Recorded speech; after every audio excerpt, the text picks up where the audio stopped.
Everybody, hope you can hear me clearly. I'm Roberto Verso. I work for a company called Peerialism. Well, you probably haven't heard about Peerialism at all, haven't you? Well, the reason is that we are mostly active in the enterprise environment. We have few loyal customers, and we were not seeking for new ones. But right now we are trying to do so, and we have spent the last 2 years, I would say, developing a product not only tailored for those customers that we deliver to now, but for most of the enterprises. This product is called Hive Streaming, and is developed by a team of mostly academics, actually. We are 15 people, 3 PhDs, 2 professors, and 1 postdoc, and the rest is mostly managers and salesmen. So, well, you have to have those, right? So, why is that? Why do we have so many academics? So the reason is that we work with difficult things, like everybody does of you, I guess, but we cannot rely on new technologies. That's the problem. We need to invent our own.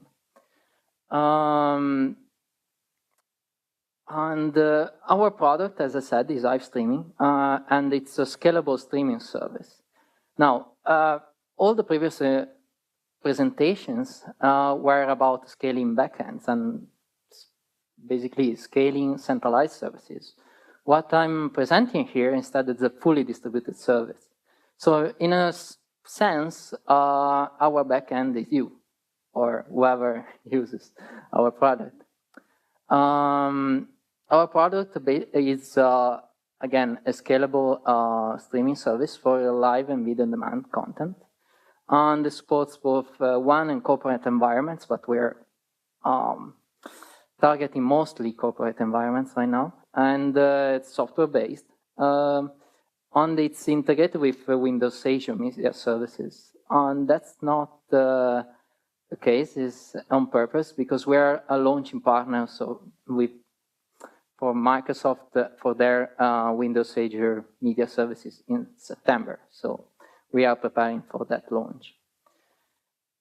To understand really what we do, I would like to introduce you to the Windows Azure Media Services. And well, as you can see here on the left, we have like our customers, or Microsoft customers actually, that are the guys that want to deliver video content to people, that are broadcasters, network operators, content owners, enterprises, whoever wants to distribute video. That video usually gets recorded and then ingested here into the Windows Azure Cloud. And so that means that it gets packaged in a single nice stream of data. Then it gets encoded in a certain format, transformed in multiple ones. Unfortunately, it gets DRM'd. And that's where we come in. So we handle the distribution for on-demand and live streaming for Microsoft. Of course, we don't have an exclusive agreement, so we are not the only ones doing so, but of course we are the best, right? So I would just like to say that our solution is not tied to the Windows Azure Media Services, but it works with whatever CDN that you as a company might use, or even as like content owner you might want to use. So let's see what people are using now, right, to distribute video. What you do now is that a content owner usually sets up an agreement with a CDN, like Akamai, Level 3, Limelight. There are a bunch of those you stream. And then the content gets pushed out in the CDN and transported from the CDN nodes to a bunch of devices, such as PCs, tablets, and phones. The standard for that is an HTTP-based set of protocols that is developed by Apple Microsoft and Adobe. And this protocol is stateless, is pool-based, and allows for multiple qualities of the stream, right? So, and there are different embodiments. Again, here you find the names and developed by the companies I mentioned before. But I mean, the important thing is that it's HTTP-based. So I'm going to come back to that very often later. And all devices now on the market, they actually support these protocols. What we develop is a software CDN. So it's very different from like a normal CDN in the sense that where like Akamai, what it does usually is to place different and very powerful services around different continents, right? In order to distribute efficiently a stream of data. What we do instead is to get rid of Akamai, so, well, unfortunately for them, and use like our viewers as resources. Unfortunately, although this approach is much more cost-effective than an hardware CDN, because, as you know, servers and bandwidth are expensive, we have to meet the same standards that they are meeting, right? That Akamai is meeting. So you have vendor neutrality. Basically, we have to support a bunch of different protocols, a bunch of different implementation for streaming servers and players. And they have to provide the same quality user experience. So we have to deliver the same bitrate the CDN is delivering to its customers and to the users of their customers. And we have to, since, for example, for the live, like the delay from the point the content gets generated to the point it reaches the user is very crucial. We have to meet that requirement. We have to be at the same delay that to be provided by a CDN. And also there is efficiency. You want to be locality aware. So if I'm sitting here and I'm using Akamai, I will be probably using a server somewhere in Telia's network in the center of Stockholm, right? So and the result of that is that all the peers that are, or like all the guys that are watching, they go to this server. They don't go up to, let's say, they don't go to Denmark to get the content, right? And we want to do the same. We want to keep the traffic in Stockholm for the users in Stockholm. So how do we solve this? By building a distributed cache, which is a peer-to-peer software, just to be clear, but I'm not allowed to say peer-to-peer. Oops, well, what we install in the viewers' computers is a small HTTP proxy. This HTTP proxy acts as a HTTP cache node and intercepts all the requests of the player of the content. And then if it finds this content on others' viewers' computer, then it gets it from them. Otherwise, it gets it from WAMS in this case, or any other streaming server that or service that you are using. The efficiency of our service is determined by how we create connections between the different viewers. So how this mess looks like, actually. Not only that, but how we transport data from my computer to another person's computer.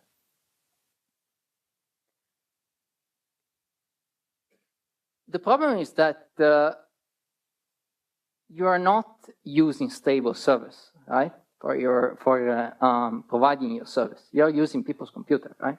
So you need to cope with a lot of things happening around these like unreliable resources, such that network congestion, and of course congestion is happens very often for people having like a small like I don't know a small kind of bandwidth connection, and then this users that might disappear, they might stop watching, they might stop using your service. And then it's not a guarantee that you might reach, that you might establish connections between two computers. Actually, that's quite difficult, and we have worked a lot on that. And that is because you have firewalls, you have network address translators, so you can't usually easily establish a direct connection between two computers. As I said, this is, we need to meet the quality of user experience of CDNs. So this, for example, for live streaming, this is like the real-time nature of the surface is very important. So we have very hard deadlines on the delivery of the content, that is HTTP fragments. And we have to react fast with according to the player behavior. So if I'm watching a stream at a certain bit rate, let's say 2 megabit, and the player, the piece of software that is handling actually, that is creating the request for this content, it is rendering the content, decides to change quality, you need to change the way your connections look like. You need to get to know people that are watching the same bit rate, right? And you need to be able to retrieve official data from them. And again, you have locality of content. You want to keep traffic local to network segments. I'm going to talk about that in a moment. Let's take the case of an internet deployment. There, what we do, what we want to achieve with our software is to diminish the cost here.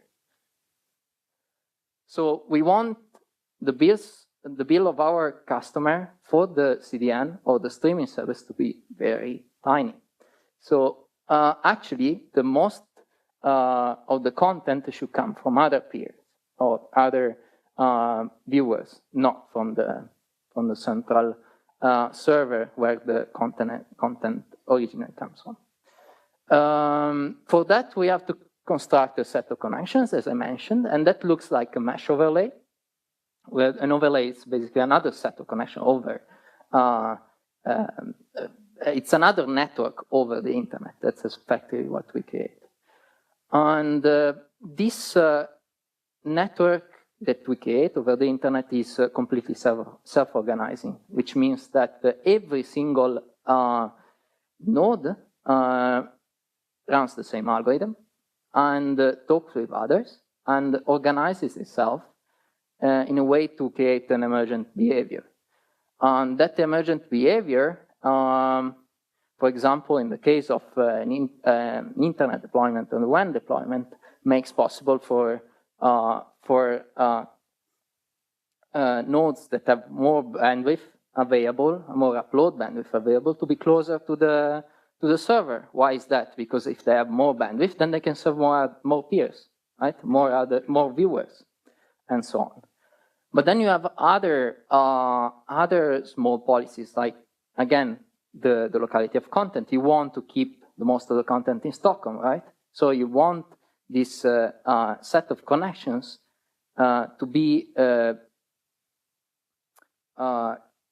or you want the nodes in Stockholm to know about each other, to be clustered, right? And take the content from each other, not go to Denmark, for example. This policy is particularly important in another setting, in another kind of deployment that is large private network deployment. The large private networks are networks created by large companies such as Ericsson or Time Warner Cable that, well, they are geographically distributed in multiple continents. And they might have offices everywhere from Africa to North America, Canada, Chile, wherever. The problem there is that you have multiple offices, right? These offices, they are connected with VPN, dedicated VPN links. But these VPN links, they have fixed capacity, right?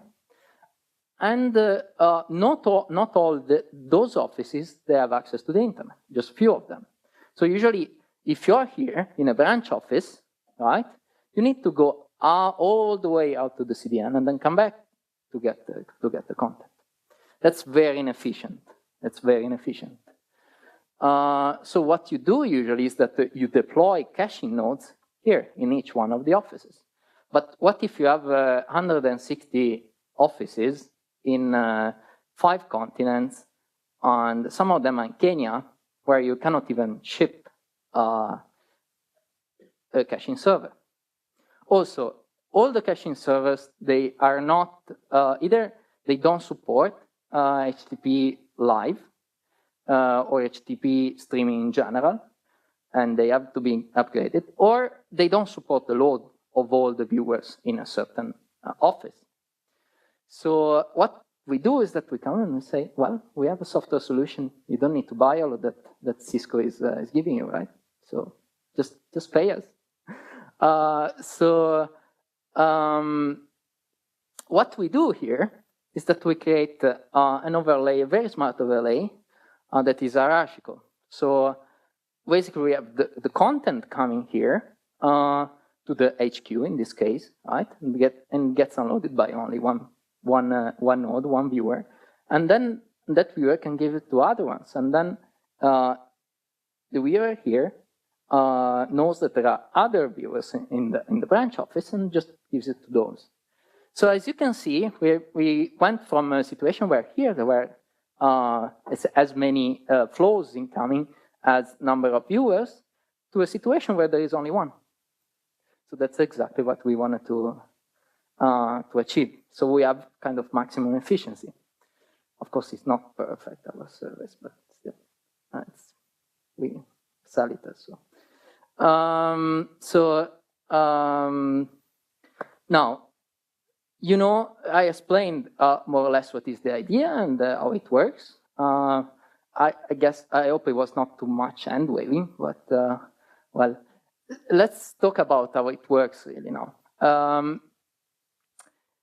What happens when a node or a viewer starts to watch a certain content? Well, our HTTP proxy is going to authenticate this the machine towards a register that is an authentication server and check if it's authorized to watch a certain stream. Then it will the proxy or the agent, as we like to call it, will connect to our connectivity server to understand exactly the kind of connectivity that could be, for example, the firewall, how the firewall is configured, what type of network address translator is behind, if it supports UDP, and so on. Then what it does is that it asks for other viewers of the same stream so that they can connect to, and that's handled by the tracker. And then it starts to watch the content, pulls down fragments, HTTP fragments, start to render, and it provides statistics on the usage to our statistic infrastructure. That's very important. This service that you see, they're basically the only ones that we have. But they are about like 10% of our code base, because all the complication is here. It's not here. Also, we don't have much load on the services, because again, we scale our service in a distributed manner. It's anyway interesting to look at our services, and well, this is what we use is a fairly standard configuration. We have our peers there. Then we have the Windows Azure, of course. I'm making a lot of advertisement, I'm sorry. And we have a number of web front written in Scala and Finego. And those web fronts, they basically multiplex the stream of information to 2 different storage backends. One that uses Redis for non-critical state, and the one that uses HBase for the stats and analytics that then we use for billing. So That's a very important part of our product. Now, about the client, there are a lot of things to be explained, but I'm just going to give you an idea of our software stack. The client is implemented in Java. We have built a event-driven component-based framework in order to accommodate our needs for this software. But that is fairly general, and we hope to open source it in the near future. And then we have put a lot of effort in our network library, both because, well, people don't like peer-to-peer, so we needed to implement a very strong security. So all of our traffic is SSL encrypted, and all new connections are authenticated. So both parties, they need to be authenticated before being able to exchange data. And then we worked a lot on our transport. We have developed our own UDP-based transport, which implements the same reliability as TCP, so same error detection, flow control, and so on. But we changed completely the congestion control so that we are able to change to have a variable priority of transfer. So let me give you an idea of how we use it. Let's say you are retrieving a fragment, okay? That fragment could be 10 seconds away from what you're watching now. So you don't want to choke other transfers of other peers. So what we do is that we retrieve that with a very low priority. So basically any other stream and that has, or any other fragment that is closer to the point other people are watching is retrieved at high priority.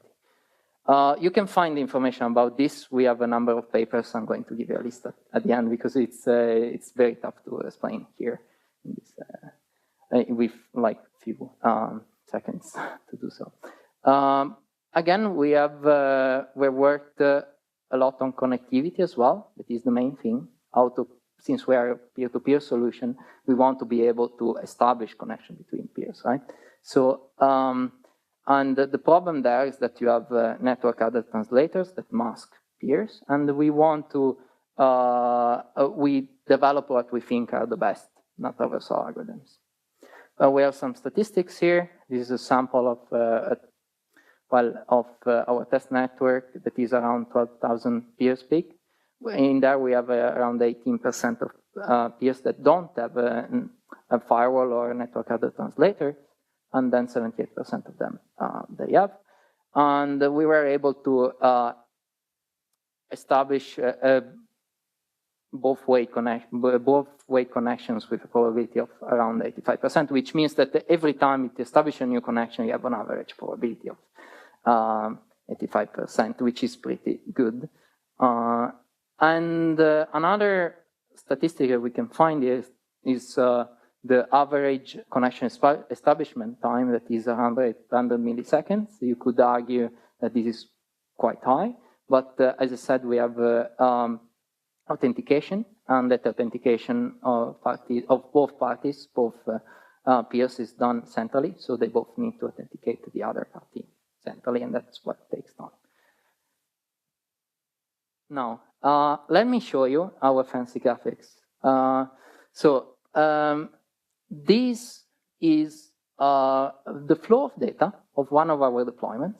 It's very small, around 120 machines in a small office, which is actually our office.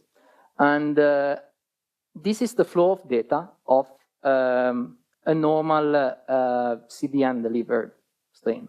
So each one of these numbers here that you can't read actually here, they are, it's a machine pulling from the source, that in this case is a CDN, and it's outside of our office. This instead is with our service. As we can see, here these are always the streams coming from the source. We have very few of them, right? actually, here we don't even have one, right? So it means that the portion of our private network is not getting any data from the source, but instead is getting from another office. And in this case, it's this one, apart from this one, apart from here, apart from here. And instead, we have some, some problems here. It seems that there are more peers getting from the source, but again, it's not perfect. These are the statistics.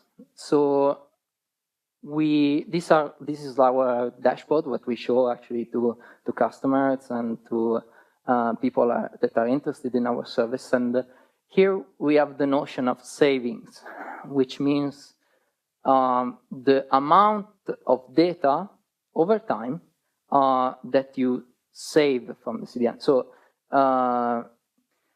it means that this number here means that we get 99% of the data to render from other peers and not from the CDN. This is over time, and this is cumulative for all the tests, which is quite small. It's around just 10 minutes long. And again, it's small size, 120. Now, let's go for the big numbers. This is a pilot deployment that we made in a larger corporation in the States that I cannot name. And this was an event, a town hall event, where the CEO presents quarterly results to their employees. They were very stressed. They will never be able to deliver those speeches to all of their employees. So, or a subset of them. Anyway, they always had problems. And what we did for them is to actually be able to deliver to everybody. So this is the number of viewers over time. The event went on for from here to here, 1 hour and a half. But as we can see here, there were already some paranoid people that were worried not to be able to watch the stream because they had problems before. And they were already online. And then here, like the number of users kind of grew exponentially until like 2050, something like that. And those are the savings. Now, here we were able to save 90% of the load from the external server. And you might argue it's lower. But the problem is this. So this is a plot of the overlay for this corporation. This corporation has around 50 offices, and they are spread all over the States. And some of them, they are not even able to talk to others. So that is the problem. In that case, well, I can't do much, except maybe fixing their firewall configuration. We do that sometimes.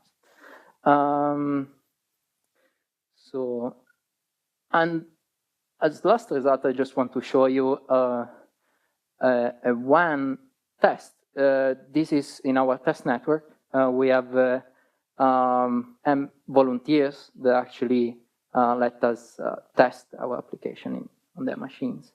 And we provide the free hockey matches for them. And in this case, we launch a test that is a silent test. They are not going to know about it. They sign the end user agreements, okay? So we have 6,000 test clients here. And we were able to save around 96% of the load from the CDN.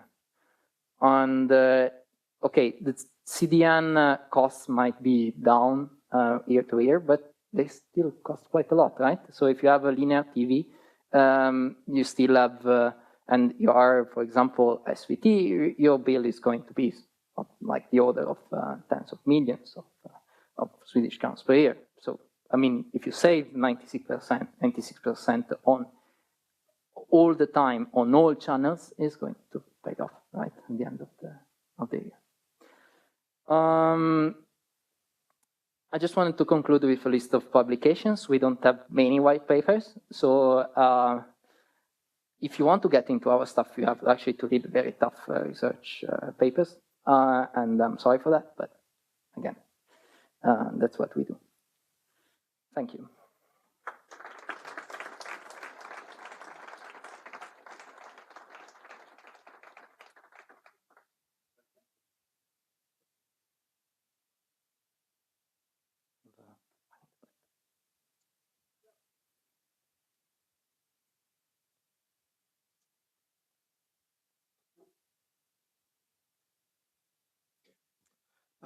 Thank you. Very, very nice presentation, by the way.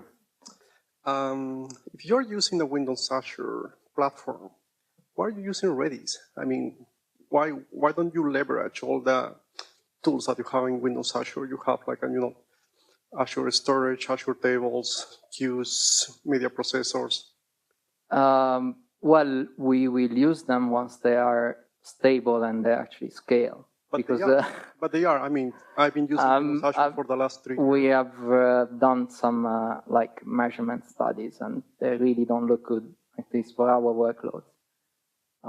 We are in touch with Microsoft, and I mean almost on a daily basis, and they're always promising for new versions of the services with better scalability and so on. But right now we can't use them.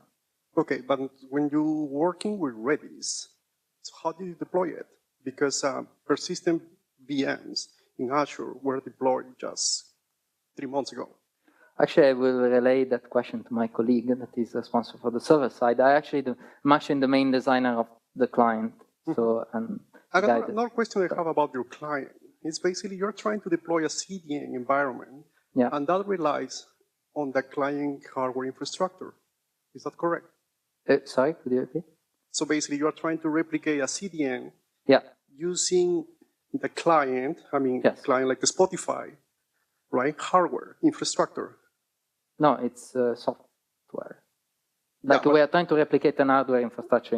It's not as simple as that. Mm-hmm. It's something that, it's a notion that is easy to digest for the audience, but it's not, but basically you're installing small nodes in your servers. Small nodes, but they are not, they don't implement any of the caching.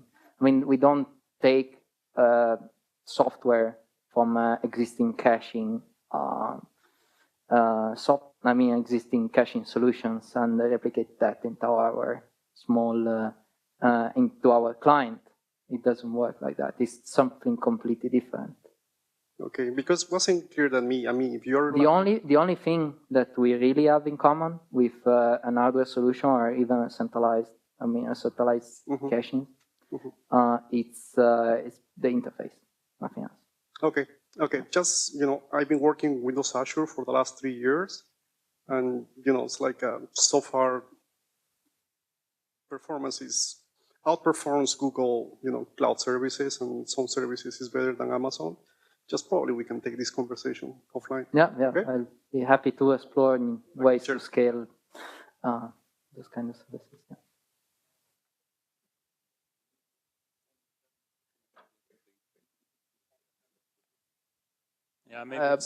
My colleagues actually has an observation about this, is that we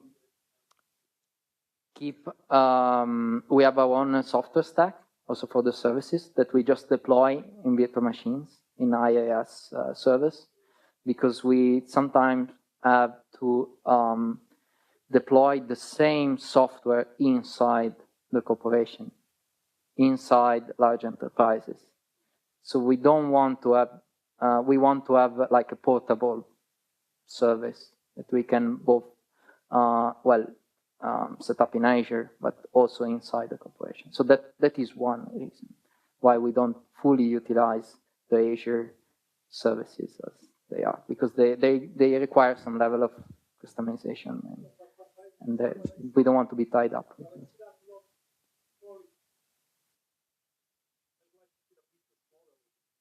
Sure.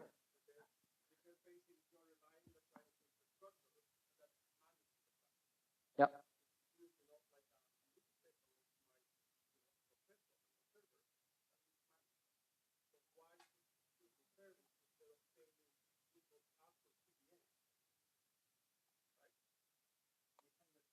Yes, please. Yeah. Yes, I have a small question as well. You mentioned in the beginning that you have a large number of people from academia working with you in a rather small company still. Yeah. And you also mentioned a couple of research paper being published, and I find it a bit strange because it seems like your product requires quite a lot of engineering work. Yeah. And also, if you have research people from academia, they usually want to publish papers, right? And you said basically you do that. So how do you combine the commercial interest that you have while still being able to publish papers? Well, first off, I would say that having, in particular, PhD students working for us is the best thing that has happened to the company because they're very motivated. They'll do anything to get a publication. So anything, I know.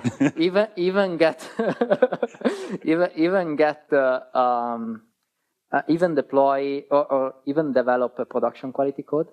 If you tell them, but can they do it really? I mean, these students, come on. They can. I'm the living example of that. So seems to work, right? So yeah, and second, we combine that with like the company kind of the business part of it by having patents. We have tons of patents, and we have kind of filed some. We have a lot coming. So basically, we require our PhD students or whoever our scholars to publish the patent or file the patent before publishing. So that kind of solves it. Yeah. Interesting to hear. It's usually very hard to combine, academia with commercial interests, but nice to hear that you have find a way.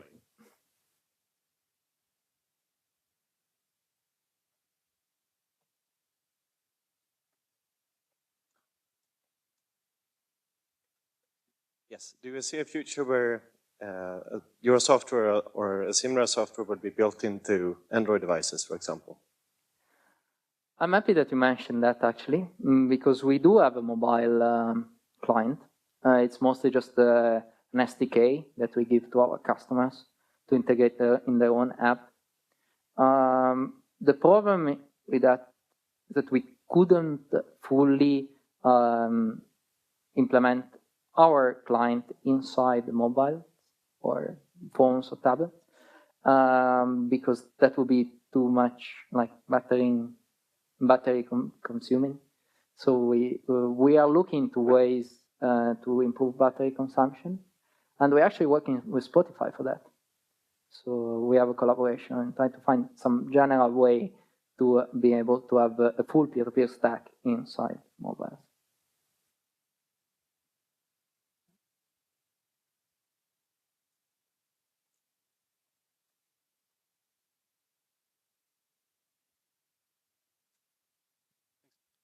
How frequently do you have to exchange information between the nodes to keep it fresh, to know who can actually serve who else? Well, we do it every time. Well, the information has to be very fresh, right? So basically, you have to do this spreading of availability information for fragments to other nodes every time you get the fragment. But that message is very, very small. So, yeah.